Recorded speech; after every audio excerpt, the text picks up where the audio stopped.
If the off-ball cutter is not open or unavailable once the ball is passed or carried low by the ball side shooter in a motion offense, motion or look number 3 is the next decision for the ball carrier to read, which is a cut from the player at the ball side or same side shooter position who looks for a give and go pass in return.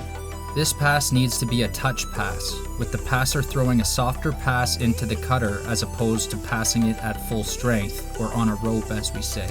The passer also needs to be aware if it's a suicide pass because of the receiver having to look back over their shoulder in order to see the passer, in which case the pass shouldn't be made if the player is in danger of taking a blindside hit. For this drill, players should again be lined up on their proper floor side at the shooter positions on both sides of the floor in one or both ends. Balls are at the shooter lines, with coaches in the corners at the crease positions in variation number 1. The ball carrier at the shooter position should ideally fade towards the side boards, which opens up the passing lane to the crease player. However, with beginners, they have enough to remember already, so they might be best served to just focus on making a pass with a well-timed cut and taking the proper angle. After the coach receives the pass, they pass it back to the cutter before they reach their wrong side, which is variation number 1A. Another possible variation of this drill is for the coach, or in this case a player, to roll the ball into the middle as if a loose ball or rebound came off the goalie, with the cutter having to quickly pick up the ball and make a move in tight in variation number 1B. Advanced players can also be challenged with trickier bounces on the balls being rolled into play.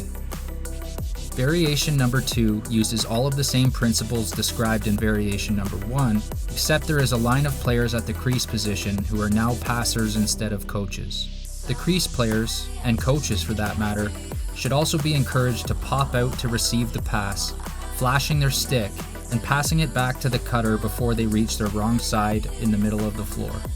There is no point to pass the ball to a cutter who is on their wrong side, which is usually indicative of the cutter mistiming their cut. It's important that the on-ball shooter waits at least 1 second before they cut to the net in this respect, as we wouldn't want both an off-ball cutter and an on-ball cutter in the middle of the floor at the same time within a motion offense. The most common error by passers, especially beginners, is to not keep their feet moving while making the pass, which is a habit players should have drilled into them in all passing drills once they have gained experience within the required patterns of the drill. Alternate the outlined pattern back and forth on both sides of the floor. After taking a turn in the shooter line, players rotate down to the crease line, and vice versa. This drill can also be oriented as an east-west give and go, variation 3, which might be a situation that happens when an off-ball player sees the defender turn their head and seizes the opportunity to cut freely to the net. In this variation, begin with a line of left-handed and a line of right-handed players on their proper floor sides a bit wider than the shooter positions. For beginners, start with the balls on one side only and then the other, which helps them get more reps as either just a passer or just a receiver. The first player in the line without balls cuts the middle while the ball carrier moves their feet and passes to the cutter. Once the player shoots, the next players take their turn. For intermediate and advanced players, both lines have balls except for the first player in one line, who starts the drill by running towards the other line in an effort to shorten up the pass. Once the pass is received, the ball carrier should drag back to their starting position, the shooter position, continuing to be a threat to shoot while the original passer makes a jab step and then cuts the middle, receiving a pass for a shot. The opposite side line then repeats the same process.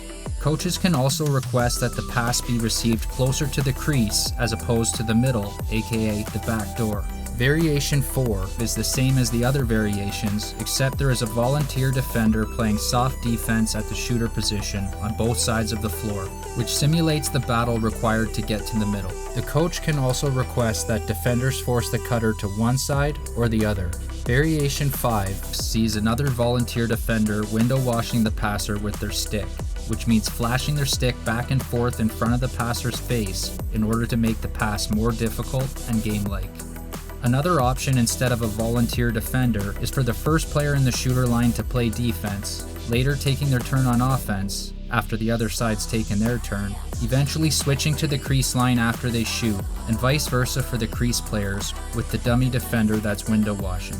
At the end of the day, this is a highly skilled pass that shouldn't be delivered by beginners unless their teammate is wide open.